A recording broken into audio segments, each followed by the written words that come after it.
Hello दोस्तों, नमस्कार। तो आज चलिए फिर से एक नए वीडियो के साथ आए हैं। हम ऐसे 100 प्रश्न को सोल्व कर रहे हैं जो एग्जाम में पूछे जाएंगे, संभावना है। तो हम लोग पार्ट 8 तक हमने वीडियो बनाया जिसमें 1 से लेकर के 45 तक सोल्व कर दिया। आज हम लोग क्वेश्चन नंबर 40 सोल्व करते हैं। ठीक है, ध्यान से देखिएगा, आपको जो क्वेश्चन है सो स्क्रीन पर दिखाई पड़ेगा। क्वेश्चन नंबर 40 कहता है उस एपी के प्रथम 51 पदों का योग ज्ञात कीजिए जिसके दूसरे और तीसरे पद क्रमशः 14 और 18। 51 पदों का योग ज्ञात करना है जिसमें कहता है कि दूसरे और तीसरे पद क्रमशः कहाँ है। तो दूसरे यानी कि T2 बराबर दिया गया है 14। तो इसको क्या करेंगे, एक समीकरण निकालते हैं। तो a प्लस है ना, एक घटाइए और एक डी से गुना करिएगा तो 1 यानी डी से गुना करते हैं तो 1d। तो 1d नहीं लिखेंगे, d सिर्फ लिखेंगे। तो ये हो जाएगा कितना, a प्लस डी बराबर 14। समीकरण के फर्स्ट आप क्या कहते हैं कि तीसरे पद, ये दूसरे पद दे रखा है कितना 14 और तीसरा पद 18, यानी कि t3 बराबर है 18। a प्लस एक घटाइए, 3 में से एक घटाएंगे तो 2 और 2 में d से गुना करिए तो 2d बराबर कितना 18। समीकरण सेकेंड। इस अब दोनों समीकरण को हम क्या करेंगे, सोल्व करते हैं इसको। ठीक है, अब दोनों समीकरण को सोल्व करके हमको पहला पद और सॉल्व आंसर का मान निकालना पड़ेगा। तो पहला समीकरण है 1a प्लस डी बराबर 14। दूसरा है a प्लस 2d बराबर 18। ठीक है, यहाँ देखेंगे कि दोनों a जो है से बराबर है। हम लिखेंगे समीकरण 1 और सेकेंड को घटाने पर अगर लिखते हैं तो नीचे का चीज जो होता है सबका चेंज हो जाता है। प्लस में माइनस में, प्लस में तो माइनस में, ये प्लस है तो माइनस, ये कटेगा यहाँ से निकल के आता है प्लस माइनस। तो प्लस माइनस माइनस, 2d में से एक डी जाएगा तो माइनस के डी। यहाँ जब घटाएंगे 18 में से 14 जाएगा तो माइनस के 4, माइनस माइनस कटेगा यानी d का मान जो हमारा आ गया कितना आ गया 4 आ गया। ठीक है, अब क्या करते हैं, जैसे हम लोग दो चर वाले रखी समीकरण को सोल्व करते थे है ना, x का मान आता था तो x का मान समीकरण 1 में रखिए, फर्स्ट में रखिए, y का मान लाते थे। तो उसी तरह से हम d का मान रखेंगे समीकरण 1 में या फर्स्ट में रख दीजिए, सेकंड में किसी में रखते हैं और सोल्व करेंगे तो a का मान लाएंगे। तो समीकरण 1 था a प्लस डी बराबर 14। a प्लस डी का मान रख दीजिए, यहाँ से कितना 4 बराबर के 14। तो a बराबर 14 प्लस में उधर जाएगा तो माइनस में, यानी a बराबर कितना 10। a का मान आ गया 10 और d का मान आ गया हमारा 4। तो कह रहा था कि 51 पदों का योग ज्ञात करना। योग जैसे ही क्वेश्चन में अगर योग की बात करता है तो हमको तुरंत माइंड में सेट हो जाना चाहिए कि एसन है ना, एसन से पूछ रहा है, यानी एसन का फॉर्मूला क्या होता है, n/2 plus 2a plus n-1 into D. ठीक है, आज यहां से देखिए क्या करते हैं, इसे 51 पदों का योग, तो n का मान जो होगा, n का मान वो कितना हो गया 51। ठीक है, तो यहाँ से S51 हमको निकालना, S51। तो एक n का जगह पे 51/2 प्लस 2a, a के मान कितना आया है 10, तो 10 लिख देंगे। ठीक है, प्लस तो प्लस n के मान कितना 51 माइनस 1 और d के मान कितना आया है 4, यहाँ d का मान 4,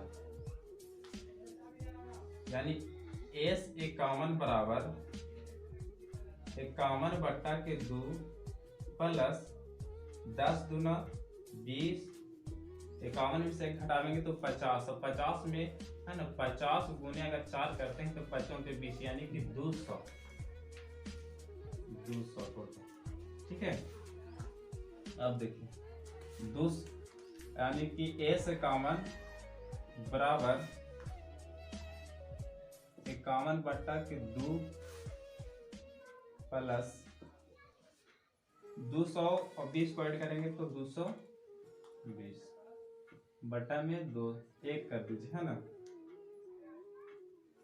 नहीं तो इसको क्या करिए, पहले भाग दे दीजिए। तो एस 51 बराबर, इसको करेंगे तो 25 दूना 50 यानी कि 25.5, 25.5 और प्लस 220, ठीक है। यानी एस 51 बराबर हो जाएगा, जो ऐड करेंगे तो 220 और 25.5 को जब ऐड करेंगे तो 5 5 4 2 245.5, यानी 51 पदों का योग कितना होगा, 245.5, ठीक है। उम्मीद करता हूँ समझ रहे होंगे। अब क्वेश्चन नंबर हम 47 को सॉल्व करते हैं।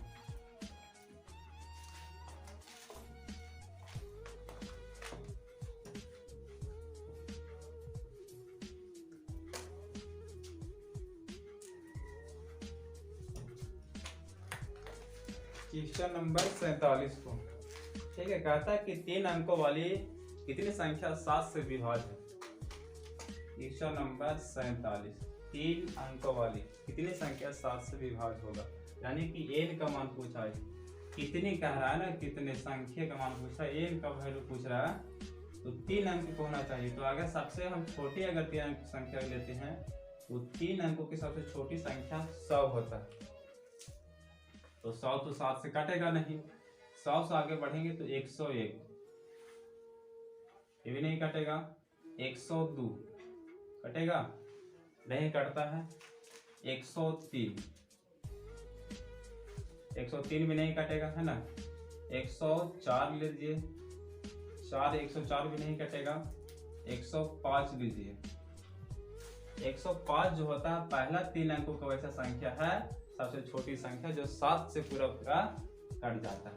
तो पहला जो संख्या होगा कितना हो गया हमारा, 105, यानी कि 1 का मान जो हो गया 105 हो गया, ठीक है। अब 3 अंकों की बड़ी संख्या वैसा संख्या ले रहा है जो 7 से पूरा कट जाए, वो हमारा अंतिम 3 अंकों का संख्या होगा, यानी Tn का वैल्यू हो जाएगा, ठीक है। तो अगर हम 999 को लेते हैं, 3 अंकों का सबसे बड़ी संख्या होता है 999, तो 999 7 से काटेगा, काट के देखिए, 7 एकम 7 2 9, है ना, 7 चौके 28, 19 होगा, नहीं कटेगा। तो 798 को लेकर देखते हैं, तो 7 एकम 7 2 बचेगा 29, 7 चौके 28, है ना, 1 बचेगा 18, नहीं कटेगा।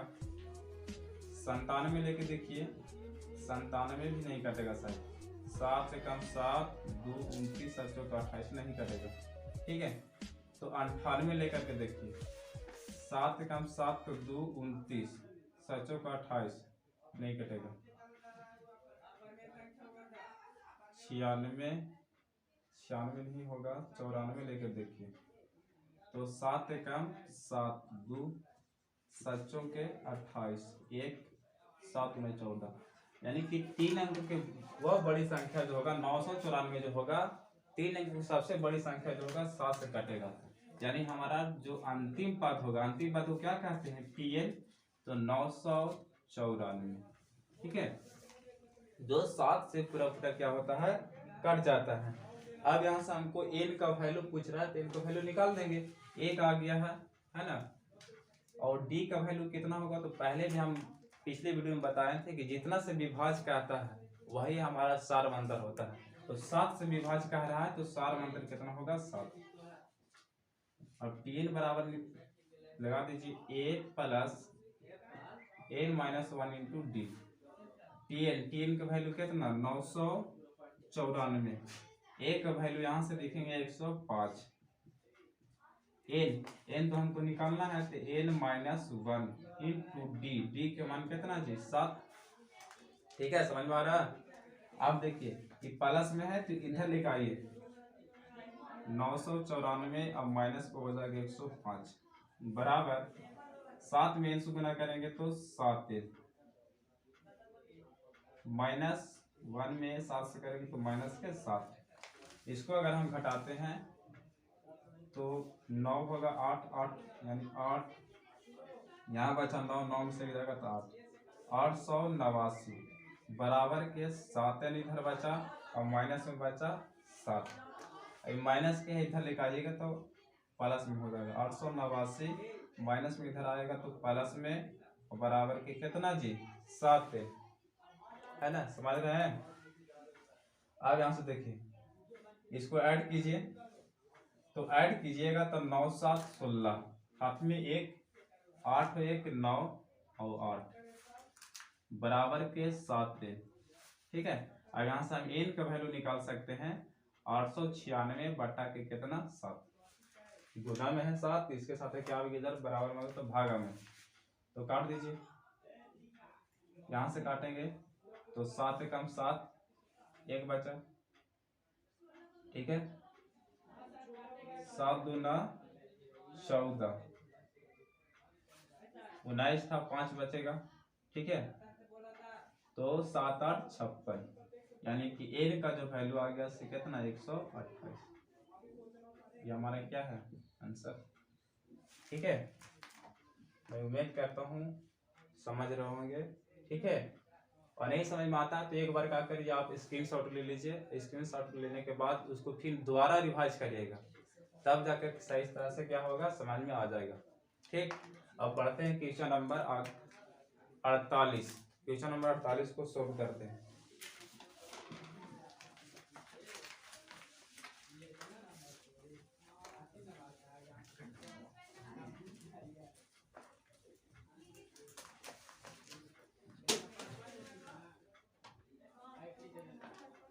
क्वेश्चन नंबर 48 कहता है कि किसी एपी का प्रथम पद, एपी का प्रथम पद, जैसी प्रथम पद की बात कहता है, ठीक है, जैसी प्रथम पद की बात आता है तो हम ए है ना, ए का मान दिया गया है, प्रथम पद कहता है 5 है, और अंतिम पद को बोलते हैं टीएन, टीएन है 45। ठीक है, और योग यानी कि एसन दिया गया है 400, टोटल कितना है 400 एसन है। तो पदों की संख्या और सार्वंतर बताइए, यानी कि एन का मान पूछ रहा है, एन का मान और सार्वंतर क्या होगा, एन और डी का वैल्यू हमसे क्या कह रहा है पूछ रहा है। तो एसन बराबर फॉर्मूला होता है एक एन बटा 2 प्लस ए प्लस टी एन। ठीक है, एन बटा 2 प्लस ए प्लस टी एन। तो अगर यहाँ से हम वैल्यू निकालते हैं, एसन कितना 400, एन का मान निकालना है, बटा में 2 प्लस, यहाँ देखिएगा तो ए का वैल्यू 5 है और प्लस टीएन का वैल्यू टोटल कितना 45। ठीक है, अब यहाँ से करेंगे तो 400 में 2 से तो 800 बराबर, यहाँ हो जाएगा ये जोड़ेंगे तो कितना 50, नहीं सॉरी यहाँ पे होगा गुना होगा। ठीक है, चलिए फिर से सॉल्व करते हैं। एन बटा 2 ए प्लस एन होता है, तो एन का मान कितना 400, एन का वैल्यू तो हमको निकालना है तो एन रहने देंगे, बटा में 2, ए का वैल्यू 5, टीएन का वैल्यू यहाँ से देखेंगे तो 45। ठीक है, अब आइए 400 में इसके नीचे कुछ नहीं लिख दीजिए, 400 में 2 से गुना करेंगे तो 800 बराबर एन 45 और 5 50, यानी 800 बराबर 50 एन। ठीक है, यानी एन का वैल्यू हम निकाल सकते हैं 800 बट्टा 50, ये से काटा 16 पचे 80, एन का वैल्यू कितना आ गया 16, एन का वैल्यू कितना आ गया 16 आ गया। ठीक है, तो हमसे एन का वैल्यू पूछा, एन का वैल्यू आ गया है, लेकिन अब पूछा है डी का भी वैल्यू, तो कैसे आएगा। तो हमारे देखिए सबसे पहले टीएन दे ले है, एन आ गया है, प्रथम पद दिया हुआ है, तो हम टीएन के फॉर्मूला से टीएन बराबर A plus N minus 1 into D, TN का वैल्यू कितना है 45, ए का वैल्यू 5 रखिए है ना, एन का वैल्यू हमसे आया है 16 और माइनस को 1, और सार्वंतर हमको क्या करना है निकालना। ये 45 प्लस में है, इधर प्लस में रखिए, प्लस में 5 इधर लाएंगे तो हो जाएगा माइनस में बराबर 16 में से 1 हटाइए तो 15 और गुने डी करिए तो 15d। 45 में से अगर जाता है कितना 5 तो हो जाएगा 40 बराबर के 15d। ठीक है, तो सार मंत्र बराबर हो जाएगा 40 बटा कितना 15। 5 से काटिए 5 8 40 और 5 दिया 15, यानी सार मंत्र आ जाएगा 8 बटा कितना 3। इसको पॉइंट में लिख दीजिएगा। ठीक है, चलिए तो अब आगे चलते हैं क्वेश्चन नंबर 49।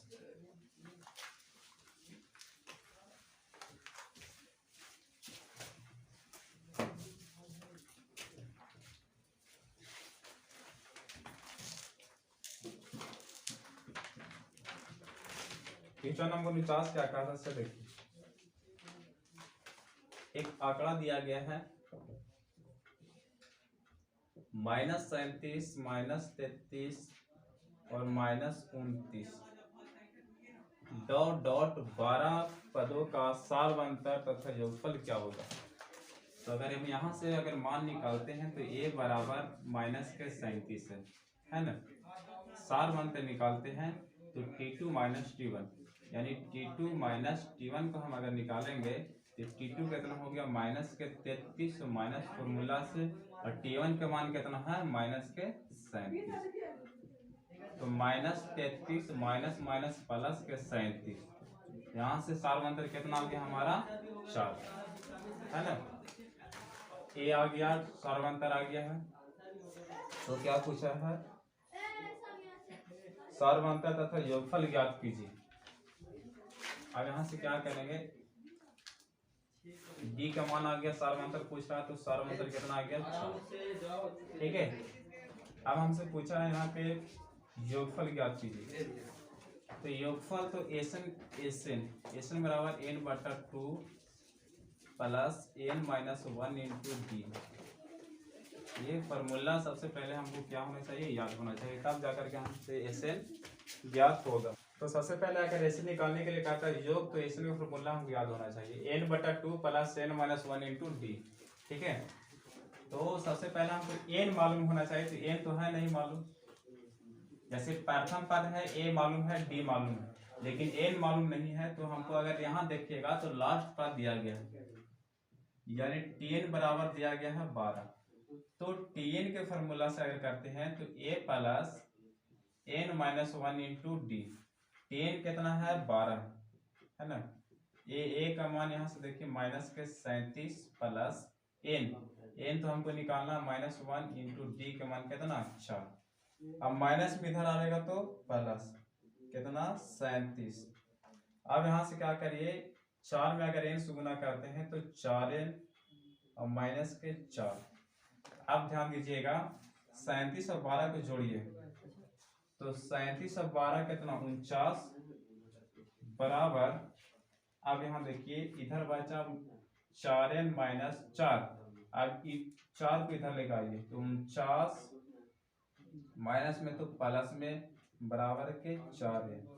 ठीक है, 49 और 4 कितना 53 4n, और n का वैल्यू यहाँ से हो जाएगा 53 बटा के 4। n का वैल्यू कितना हो गया 53 बटा के 4 हो गया। अब हमको एसन निकालिए, एसन योग पूछ रहा था ना, एसन तो योग नहीं। अब एसन बराबर अभी जस्ट हम लिखाए थे n/2 into a plus tn। तो एसन बराबर n वैल्यू आ गया 53 बट्टा कितना 4 और बटा में है 2। ठीक है, a का वैल्यू यहाँ से निकालिएगा तो 37 है ना, प्लस tn का वैल्यू लास्ट पद कितना है 12, तो यहाँ पे 12 रख दीजिए। तो एसन बराबर यहाँ पे करते हैं, अगर नीचे 1 है ना, इसको अगर बदली करते हैं तो यहाँ से हो जाएगा कितना हमारा 53 बट्टा 4 दूना 8। यहाँ कितना होगा घटाते हैं तो माइनस के 5 है ना, और यहाँ 2 माइनस के 25 SN बराबर 3/8 गुने माइनस के कितना 25। ठीक है, अब अगर ऐसा हम निकालते हैं टोटल तो 53 गुने माइनस 25/8। अब इसको क्या करिए, काट दीजिए, है ना। ये हमारा जो आ गया कितना SN यानी टोटल योग आ गया। ठीक है, अब चलते हैं क्वेश्चन नंबर लास्ट है 50 का।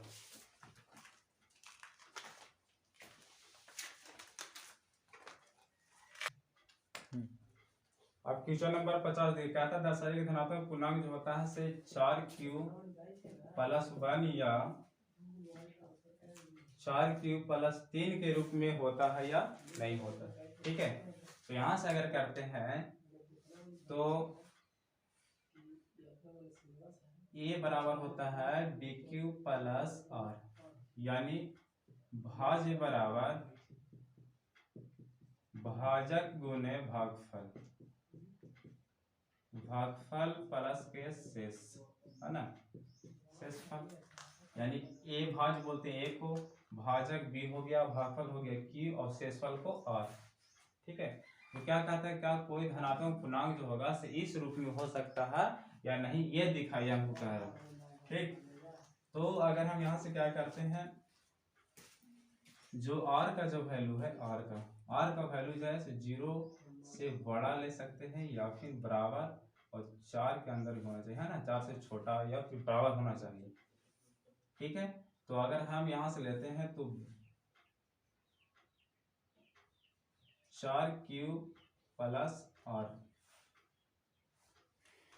4q+r, अगर r का हम 4q+ में r, अगर r का वैल्यू हम अगर लेते हैं 0, एक बार 1 लेते हैं, फिर 2 लेंगे, फिर कितना लेंगे 3 लेंगे, फिर 4 तक लेना है। तो क्या इस रूप में हो सकता है या नहीं। तो यहाँ से अगर करते हैं तो 4q+r का वैल्यू 0 लेते हैं, तो यहाँ हो गया कितना, ये बराबर हमारा आ जाता है 4q+0। अगर r बराबर हम 2 लेते हैं, r बराबर 2 का, तो 4q, a बराबर 4q प्लस के कितना r, तो a बराबर हो जाएगा 4q प्लस के कितना 2। अगर हम एक r बराबर अगर हम 1 लेते हैं, 1, ठीक है, 0 लिया था, 1 2 लिया, 1 लेते हैं, तो यहाँ से a बराबर 4q प्लस कितना था हमारा r था, है ना। तो अगर a बराबर यहाँ से निकालते हैं तो 4q+1, तो a बराबर हो जाएगा 4q+1। अगर इसी तरह से हम r बराबर अगर 3 को रखते हैं तो a बराबर 4q+r, तो a बराबर हो जाएगा 4q+3, यानी a बराबर हो जाएगा 4q+3।